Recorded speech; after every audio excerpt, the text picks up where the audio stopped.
Good morning विद्यार्थी मित्रों। छेल्ले last आपने चैप्टर 8 ना उदाहरण जोया। त्यारबाद विद्यार्थी मित्रों फिजिक्स में भाग 2 एमां चैप्टर 9 टाइटल छे किरण प्रकाश शास्त्र।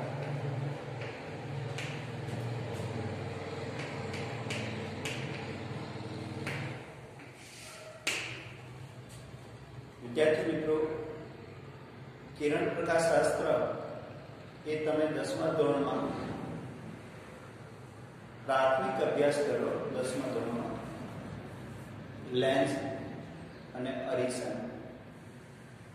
खरेखर विद्यार्थी मित्रों भौतिक विज्ञान में प्रकाश शास्त्र एक खूब विशाल शाखा है। आ प्रकाश शास्त्र ने मुख्य 3 विभाग में वर्गीकृत करेल छे। अभ्यास की सरलता खातर मुख्य 3 विभाग में वर्गीकृत करवामां आवे छे। प्रकाश शास्त्र ने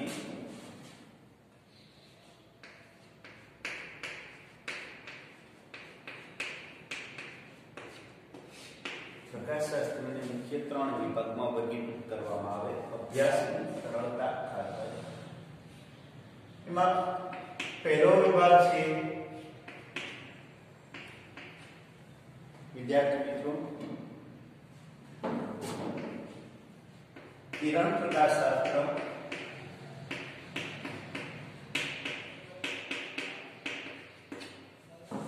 बीजो विभाग है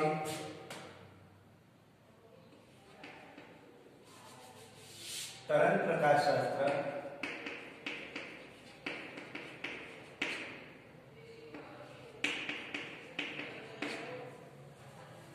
અને ચોથો વિભાગ છે ક્વોન્ટમ પ્રકાશ શાસ્ત્ર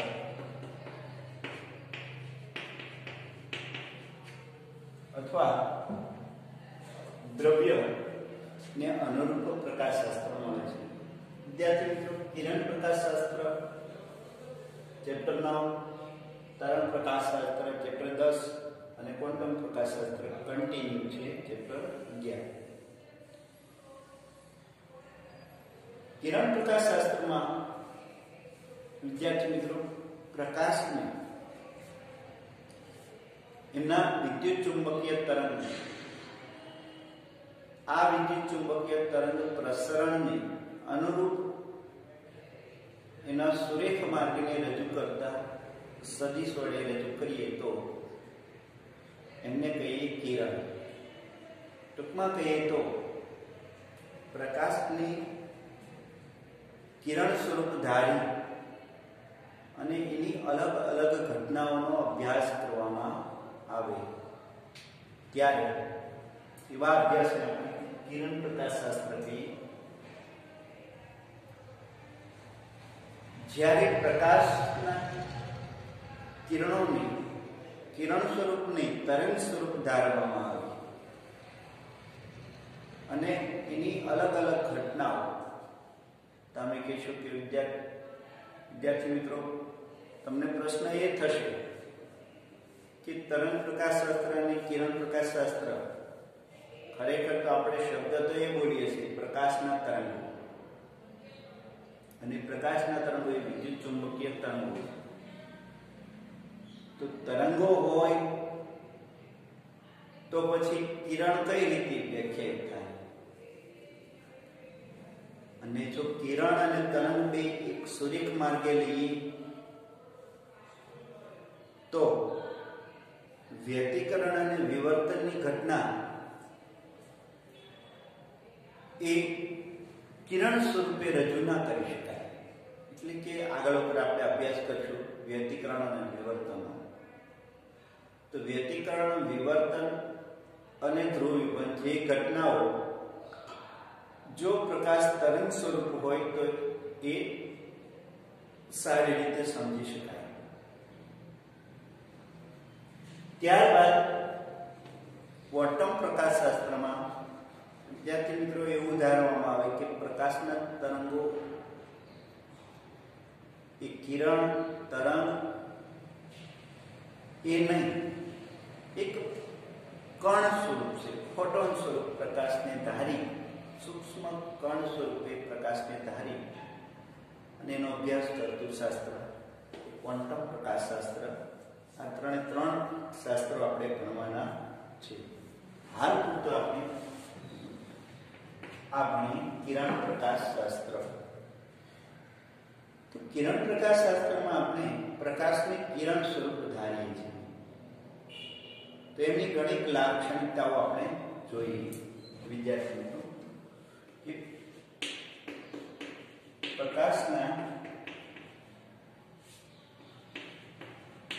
તરંગ પ્રસરણ ના સુરેખ માર્ગ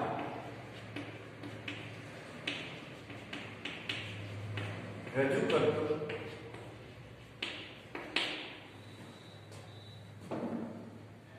સદિશ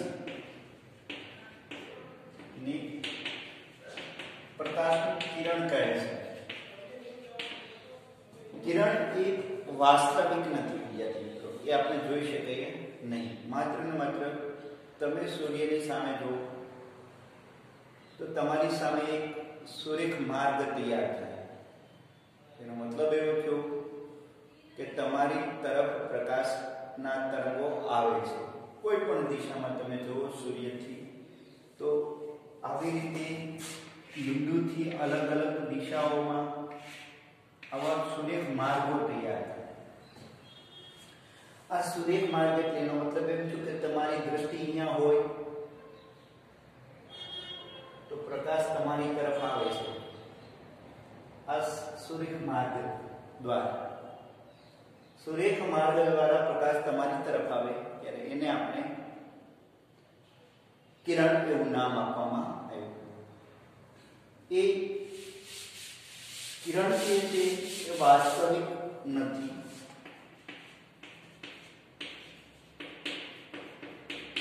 કિરણ એ વાસ્તવિક નથી, માત્ર કાલ્પનિક છે.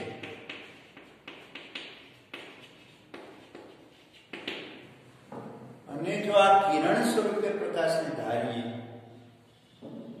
તો એક લાક્ષણિકતા એ મળશે કે પ્રકાશ હંમેશા સુરેખ માર્ગે ગતિ કરે. એટલે કે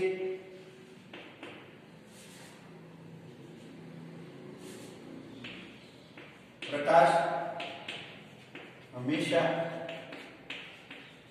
સુરેખ માર્ગે ગતિ કરે. બિંદુથી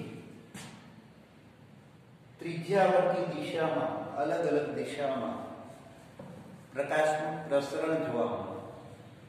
કોઈ પણ બિંદુએ તમે દ્રષ્ટિ રાખો તો તમારી તરફ પ્રકાશના તરંગો આવતા હોય છે. એને આપણે પ્રકાશનું કિરણ એવું નામ આપવામાં આવે છે. એ કિરણ છે હંમેશા સુરેખ માર્ગે ગતિ કરે છે. પ્રકાશના કિરણો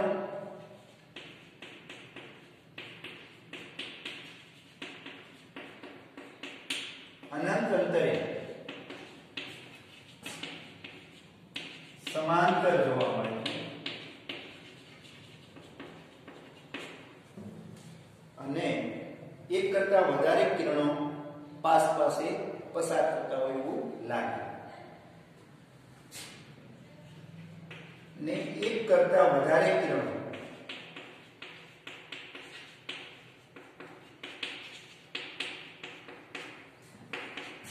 પાસ પાસે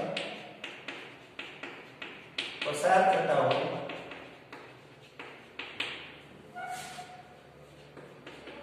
તેવું લાગે. તેને પ્રકાશનું કિરણપુંજ કહેવામાં આવે છે. બંડલ, પ્રકાશના કિરણોનું બંડલ. પ્રકાશનું કિરણપુંજ કહે છે. વિદ્યાર્થી મિત્રો, કિરણપુંજ એટલે પાસ પાસે પ્રકાશના કિરણોનો સમૂહ. ને આપણે કિરણ પુંજ એવું નામ આપવામાં આવે. પ્રકાશના કિરણો ક્યારેય એકબીજાને છેદતા નથી. આ એની એક અગત્યની બીજી લાક્ષણિકતા છે. પ્રકાશના કિરણો ક્યારેય એકબીજાને છેદતા નથી. તો આ સૂર્ય માર્ગને જોડતા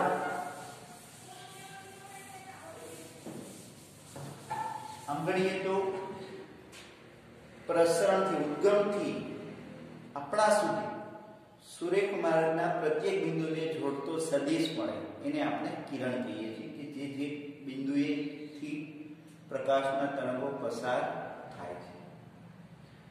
તો કિરણ પ્રકાશશાસ્ત્રમાં આપણે પ્રકાશના કિરણો એની લાક્ષણિકતાઓ જોઈએ.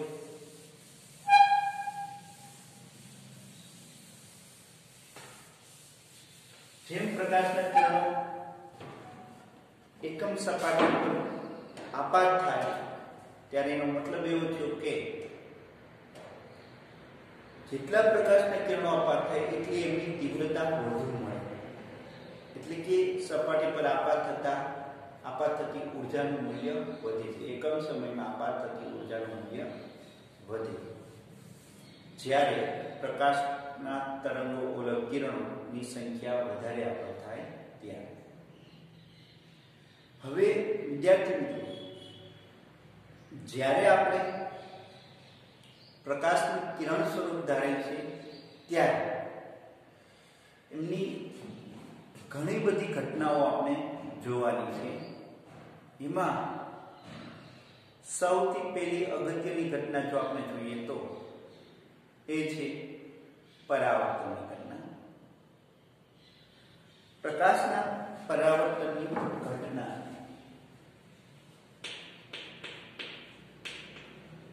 પ્રકાશનું પરાવર્તન અને તેના નિયમો સમજાવવા.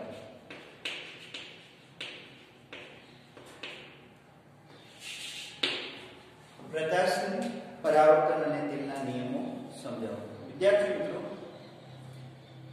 પ્રકાશનું કિરણ જ્યારે કોઈ સપાટી પર આપાત થાય ત્યારે સપાટી દ્વારા તે જ દિશામાં પ્રકાશનું પાછું પડવું એ ઘટનાને પ્રકાશનું પરાવર્તન કહેવામાં આવે છે, રિફ્લેક્શન કહેવામાં આવે છે. જ્યારે પ્રકાશનું કિરણ કોઈ સપાટી પર આપાત કરવામાં આવે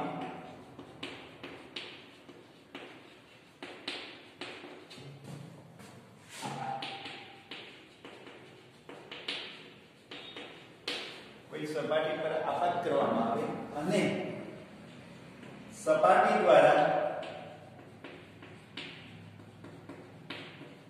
તે જ સમતલમાં પાછું ફરે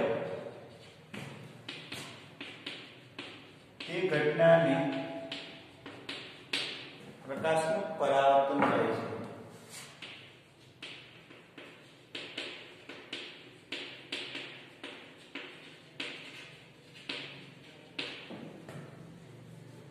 શું કહે છે? પ્રકાશનું પરાવર્તન કહે છે. વિદ્યાર્થી મિત્રો, પ્રકાશનું પરાવર્તન બે પ્રકારે હોય છે: નિયમિત પરાવર્તન અને અનિયમિત પરાવર્તન. એકદમ સમતલ સપાટી હોય ત્યારે પ્રકાશનું નિયમિત પરાવર્તન થાય.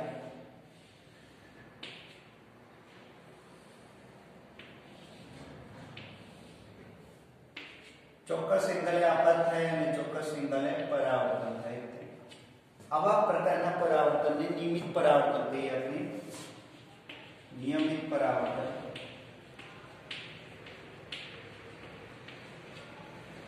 જ્યારે ખરબચડી સપાટી હોય ત્યારે અલગ અલગ દિશામાં પરાવર્તન થાય.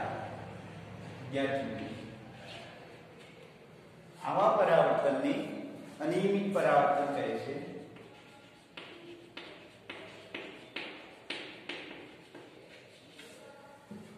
નિયમિત પરાવર્તન અને અનિયમિત પરાવર્તન. સમતલ સપાટી હોય, લીસી સપાટી હોય, એકદમ ચળકટ ધરાવતી સપાટી હોય ત્યારે વધારે અને વધારે પ્રકાશનું નિયમિત પરાવર્તન જોવા મળતું છે. ખરવચલી સપાટી અને સામાન્ય રીતે પૃથ્વીની સપાટીમાં આપણને અનિયમિત પરાવર્તન જોવા મળે છે.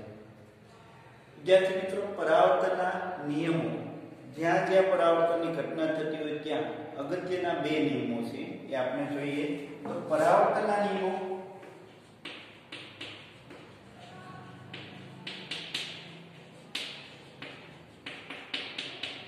પહેલો નિયમ એ છે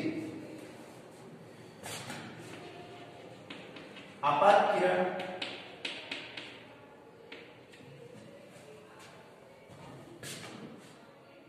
પરાવર્તિત કિરણ અને સપાટીને દોરેલ લંબ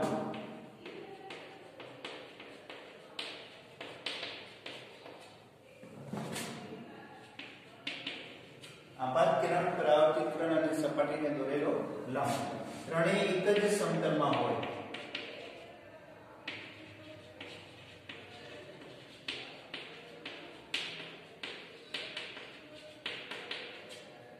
ત્રણેય એક જ સમતલમાં હોય. આ પહેલો નિયમ હમણાં સમજાવું. બીજો નિયમ એ છે આપાત કોણ અને પરાવર્તન કોણ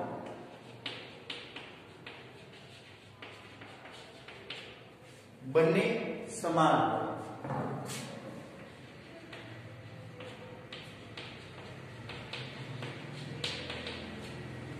અને લંબની આજુબાજુમાં હોય.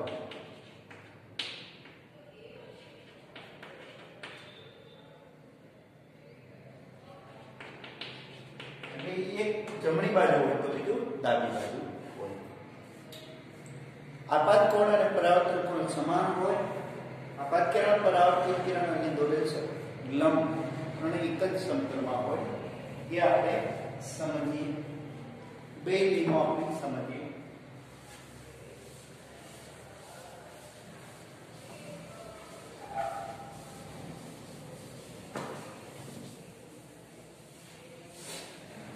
પરાવર્તનના નિયમો વિદ્યાર્થી મિત્રો બંને કિસ્સામાં સમાન જ મળે છે.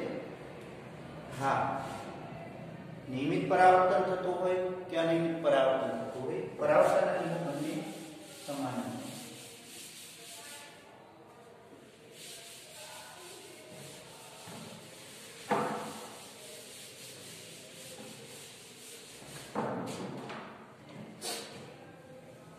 પહેલું દાખલા તરીકે ધારો કે આ એવી સપાટી છે, પરાવર્તક સપાટી. સપાટીને દોરેલો લંબ દોરીએ.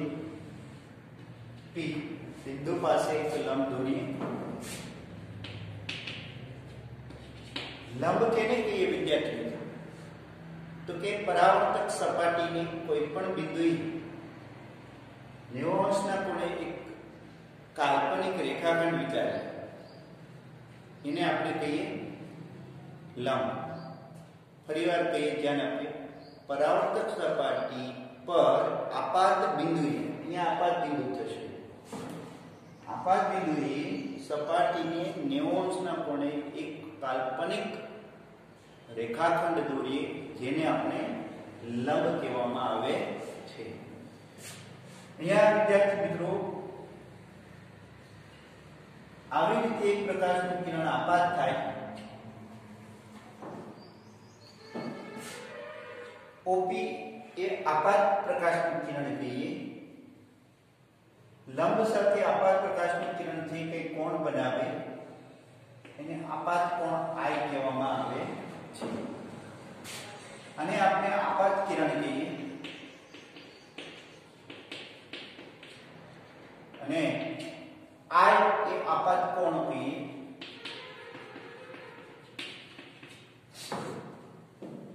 અને અહીંથી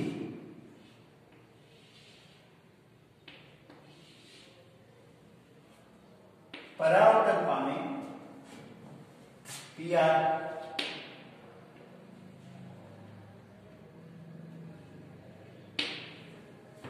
આર કોણે પરાવર્તન પામે છે, લંબથી આર કોણે પરાવર્તન પામે,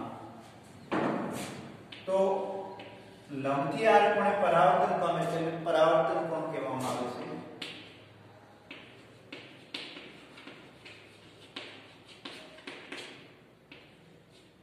અને આને આપણે પરાવર્તિત કિરણ કહેવામાં આવે છે. પરાવર્તિત કિરણ, પરાવર્તન કોણ અને પરાવર્તિત કિરણ, આપાત કોણ અને આપાત કિરણ. હવે કોઈ પણ પરાવર્તનની ઘટનામાં આ બે એંગલ સમાન જ હોય. કોઈ પણ પરાવર્તનની ઘટનામાં angle of I is equal to angle of R હોય જ. આ પરાવર્તનનો નિયમ છે. બીજી બાબત કે આ ત્રણેય એક જ સમતલમાં હોય. દાખલા તરીકે આ એક સપાટી છે, આ સપાટીની એક લંબ સમતલ વિચારીએ તો આ લંબ સમતલમાં ત્રણેય હોય. આ આવી રીતે ક્યારે પરાવર્તન થઈને આમ ન જાય. ટૂંકમાં કહીએ તો પરાવર્તિત તરંગ બીજા કોઈ સમતલમાં ન હોય, એ જ સમતલમાં હોય. એટલે આપાત કિરણ, પરાવર્તિત કિરણ અને દોરેલ સપાટીને લંબ ત્રણેય એક જ સમતલમાં હોય. અને એ સમતલ હંમેશા આપાત સપાટીને લંબ હોય. એ સમતલ હંમેશા આપાત સપાટીને કેવું હોય? લંબ હોય. તો આ પરાવર્તનના નિયમો હતા બે. હવે વિદ્યાર્થી મિત્રો, ઘણીવાર આપણે ચોક્કસ પ્રકારનું પરાવર્તન અથવા પરાવર્તન દ્વારા મળતા પ્રતિબિંબો અને આપણી લાક્ષણિકતા પ્રમાણે આપણે પ્રતિબિંબો મેળવવાના હોય ત્યારે ચોક્કસ પ્રકારના પરાવર્તક સપાટી તૈયાર કરવામાં આવે છે. ચોક્કસ પ્રકારની પરાવર્તક સપાટી તૈયાર કરવામાં આવે કે જેના કારણે આપણે મળતું પ્રતિબિંબ આપણી લાક્ષણિકતા અનુસાર મળે. દાખલા તરીકે વસ્તુ જેવડું જ પ્રતિબિંબ જોતું હોય તો આપણે સમતલ અરીસાનો ઉપયોગ કરીએ છીએ. ત્યારે વસ્તુ કરતાં નાનું પ્રતિબિંબ, ઉલટું પ્રતિબિંબ, વસ્તુ કરતાં મોટું પ્રતિબિંબ, આભાસી પ્રતિબિંબ, આવા અલગ અલગ પ્રકારના પ્રતિબિંબ મેળવવા હોય તો વક્ર અરીસાનો ઉપયોગ કરવો પડે છે. વક્ર અરીસામાં બે અંતર્ગોળ અને બહિર્ગોળ. તો આ બધા અંતર્ગોળ, બહિર્ગોળ અને સમતલ જે કાંઈ અરીસા છે એ ખરેખર ઓલરેડી પરાવર્તક સપાટીઓ જ છે, પણ ચોક્કસ પ્રતિબિંબ મેળવવા માટે આ સપાટી તૈયાર કરવામાં આવે છે. તો પરાવર્તનની ઘટના આપણે પ્રાયોગિક રીતે અરીસા દ્વારા મળે છે. એના દ્વારા મળે? અરીસા દ્વારા. તો પરાવર્તનની ઘટના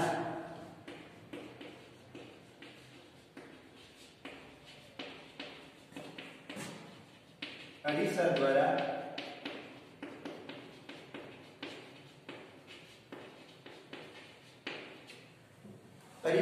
મેળવી શકાય. વિદ્યાર્થી મિત્રો, અરીસો કેને કહીએ? તો કે સામાન્ય કાચ હોય, આરપાર જોઈ શકાય તેવો સામાન્ય કાચ. આ કાચની એક સપાટી પરાવર્તક બનાવવામાં આવે છે. એક સપાટી પરાવર્તક બનાવવા માટે સામાન્ય કાચની એક પાછળ સિલ્વર કોટેડ પડ ચડાવવામાં આવે અને એની પાછળ એક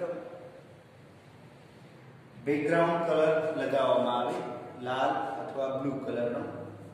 તમે અરીસો ક્યારેક જોયો હોય તો અરીસો ઓપન કરી અને એનો કાચ ખોલી અને જુઓ તો આ પ્રકારનું જોવા મળે.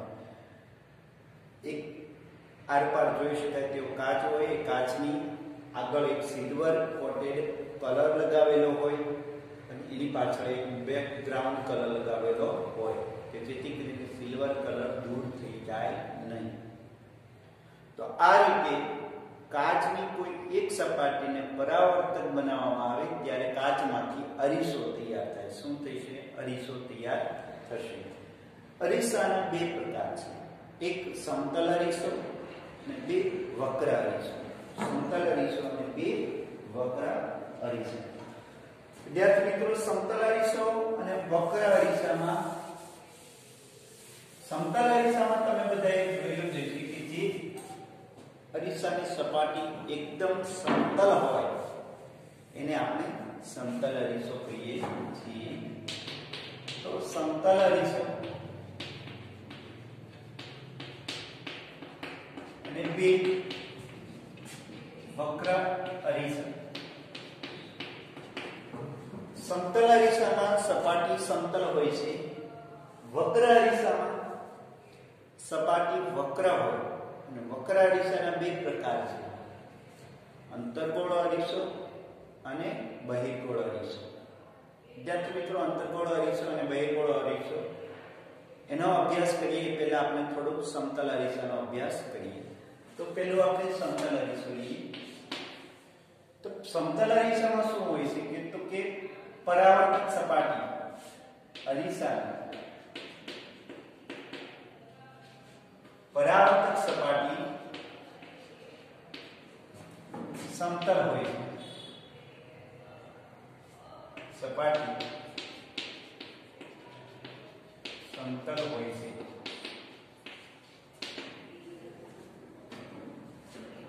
એની લાક્ષણિકતા જો આપણે જોઈએ વિદ્યાર્થી તો કે ધારો કે અહીંયા એક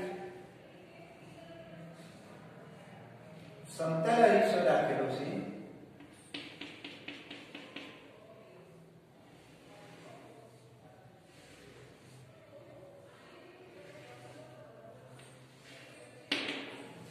તો આ સમતલ અરીસામાં આપણે એમની લાક્ષણિકતા જોઈએ તો એમની સામે h ઊંચાઈની વસ્તુ રાખીએ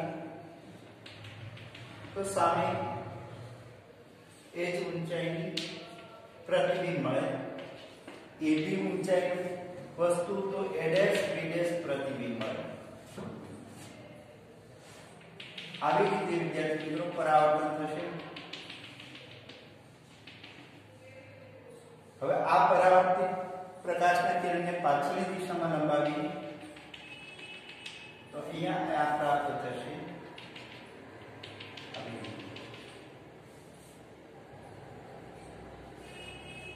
અને આ આમ મળશે. મધ્ય બિંદુએથી પરાવર્તન પામે.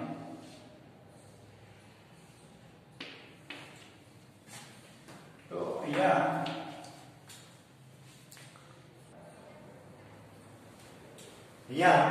વિદ્યાર્થી મિત્રો સમતલ અરીસાની સામે વસ્તુ જેટલા અંતરે હોય એટલા અંતરે પ્રતિબિંબ અંતર મળે. ટૂંકમાં તે વસ્તુ અંતર અને પ્રતિબિંબ અંતર સમતલ અરીસા માટે સમાન હોય. આપણે એક આ લાક્ષણિકતા સમતલ અરીસા માટે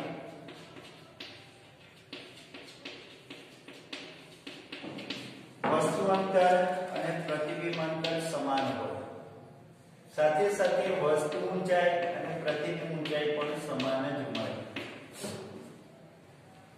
હા, જેવડું પ્રતિબિંબ વસ્તુ હોય એવડું જ પ્રતિબિંબ મળે, પણ વિરુદ્ધ પ્રકારનું મળે, વિરુદ્ધ સાઈડમાં, વિરુદ્ધ સાઈડ, વિરુદ્ધ બાજુમાં. એટલે કે આપણે જમણો હાથ ઊંચો કરીએ તો પ્રતિબિંબમાં એ ડાબી સાઈડ જમણો હાથ ઉપર થશે. વિદ્યાર્થી મિત્રો, આપણે ફેસ આમ રાખીએ તો એમનો ફેસ આપણી સાઈડ આવે, એટલે પરસ્પર વિરુદ્ધ બાજુમાં જોવા મળે. સમતલ અરીસાના કિસ્સામાં વિદ્યાર્થી મિત્રો પ્રતિબિંબ આભાસી મળે. પ્રતિબિંબ આભાસી મળે. કેવું પ્રતિબિંબ મળશે?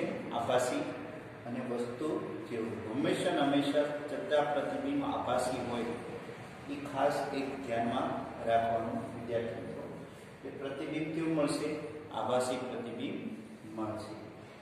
ત્યારબાદ વિદ્યાર્થી મિત્રો સમતલ અરીસામાં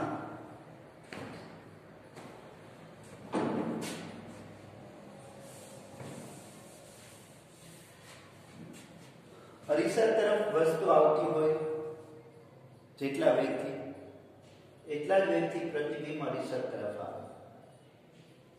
તો વસ્તુના વેગ જેટલો જ વેગ પ્રતિબિંબનો હોય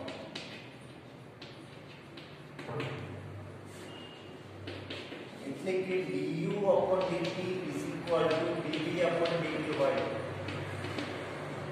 એ સમાન જ હોય. તો આ રીતે આપણે વેગની ચર્ચા કરી વિદ્યાર્થી મિત્રો સમતલ દિશામાં. ત્યારબાદ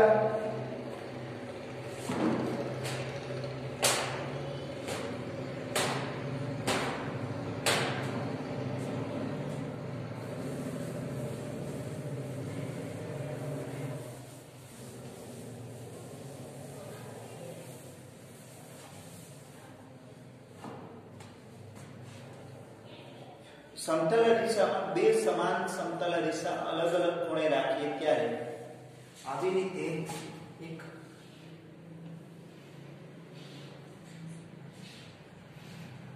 અલગ અલગ ખૂણે બે સમતલ અરીસા રાખી અને વચ્ચે કોઈ વસ્તુ મૂકી ત્યારે અરીસામાં મળતા પ્રતિબિંબની સંખ્યા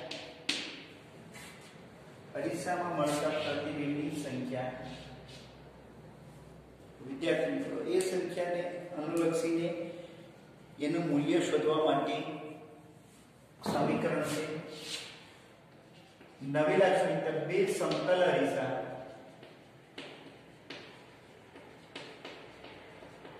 ને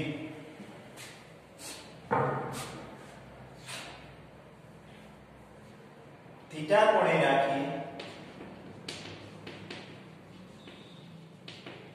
ત્યારે મળતા પ્રતિબિંબની સંખ્યા આપણે આ રીતે આપીએ.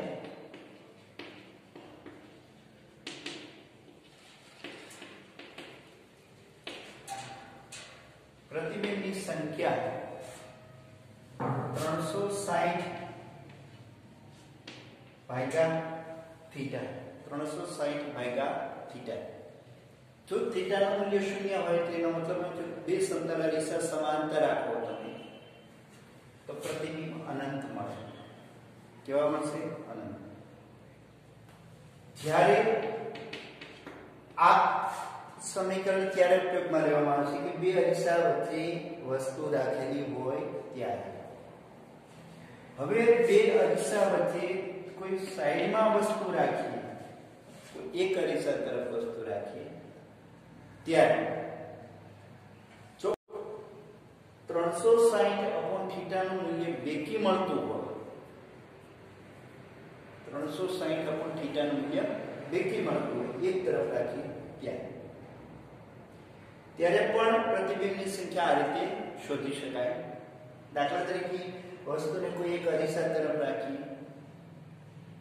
અને બે અરીસા વચ્ચેનો કોણ ધારો કે 90 ડિગ્રી હોય તો 360/90 કરીએ તો એ આપણને બેકી મળે. તો આ જ રીતે પ્રતિબિંબની સંખ્યા મેળવવાની. અને વસ્તુ એક તરફ હોય અને જો 360/θ નું મૂલ્ય એકી મળતું હોય તો એમાં એક પ્રતિબિંબ માઈનસ કરવાનું રહેશે. 360/θ -1 કરવાનું રહેશે. -1 નો કિસ્સો બહુ રેર કિસ્સામાં ઉપયોગમાં આવે છે પ્રતિબિંબની સંખ્યા મેળવવા માટે. વિદ્યાર્થી મિત્રો આને ગુણક પરાવર્તનનો નિયમ કહેવામાં આવશે. કેનો નિયમ કહેવામાં આવશે? ગુણક પરાવર્તનનો નિયમ. ત્યારબાદ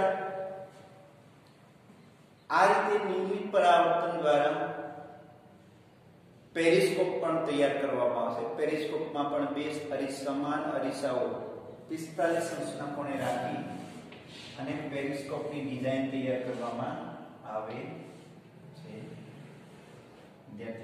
આવી રીતે 45 અંશના કોણે બે અરીસાઓ સમાન રાખી નિયમિત પરાવર્તન દ્વારા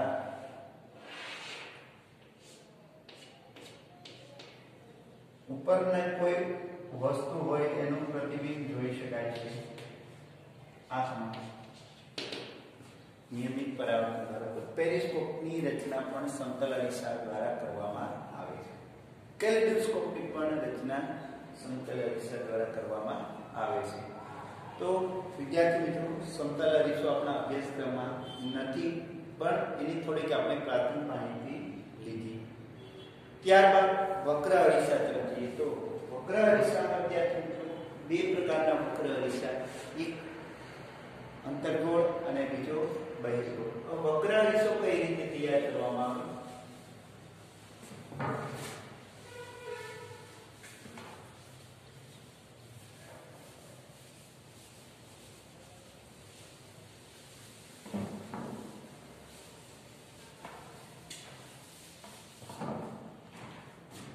વક્ર અરીસામાં બે પ્રકાર, અંતર્ગોળ અને બહિર્ગોળ. વિદ્યાર્થી મિત્રો, એક કાચનો બબલ એટલે પરપોટો, ચોક્કસ કાચનો પરપોટો અથવા યોગ્ય ઔદ્યોગિક રીતે તૈયાર કરેલ વક્ર કાચ, આ કાચના પરપોટાની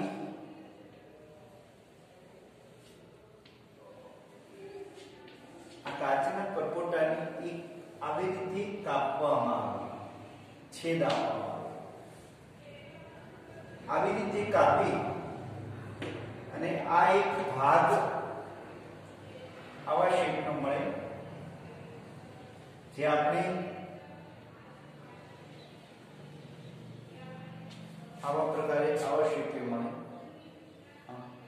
અંદરથી વક્ર બહારથી વક્ર અને થોડોક આમ ડીશ આકારનો મળે. આપણે 4 ડીશમાં પીએ છીએ, એને આપણે આપણી ભાષામાં રકાબી કહીએ, તો સેમ રકાબી શેપે ભાગ મળે. એમની એક સપાટી પરાવર્તક બનાવવામાં આવે, પાછળની સપાટી પર કલર કરી દેવામાં આવે. ત્યારે આ પ્રકારે જે કંઈ વક્ર અરીસો તૈયાર થાય એને અંતર્ગોળ અરીસા તરીકે ઓળખવામાં આવે. ખાસ ધ્યાનમાં રાખવાનું, એક કાચના બબલ, એક કાચના ગોળાની પોલા ગોળાની, કાચના પોલા ગોળાની એક ભાગથી આવા શેપે કાપી નાખવામાં આવે અને એનો બહારનો ભાગ સિલ્વર કોટેડ કલરથી લગાવવામાં આવે. ત્યારે અંદરની સપાટી પર આવર્તક બનાવવામાં આવે. અંદરની સપાટી પર આવર્તક બનાવવામાં આવે ત્યારે એને આપણે કહીએ અંતર્ગોળ અરીસો. શું કહીએ? અંતર્ગોળ અરીસો. જ્યારે આ જ શેપે કાપી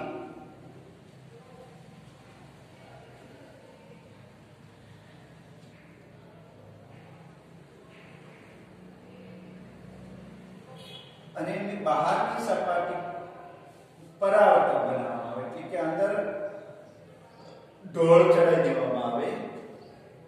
ત્યારે જે કંઈ બહારની સપાટી પરાવર્તક બને છે એને આપણે કહીએ બહિર્ગોળ અરીસો.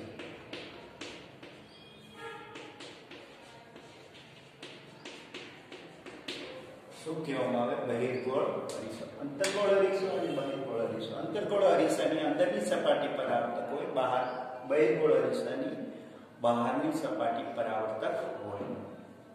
હવે વિદ્યાર્થી મિત્રો, આ અરીસાની લાક્ષણિકતાઓ, આ બે અરીસામાં પણ પરાવર્તનના નિયમો લાગુ પાડવામાં આવે છે. પણ આપણે 10મા ધોરણમાં અરીસાની ઘણી બધી રાશિઓ જોઈ હતી. અરીસાને લગતી ઘણી બધી રાશિઓ આપણે જોઈશું.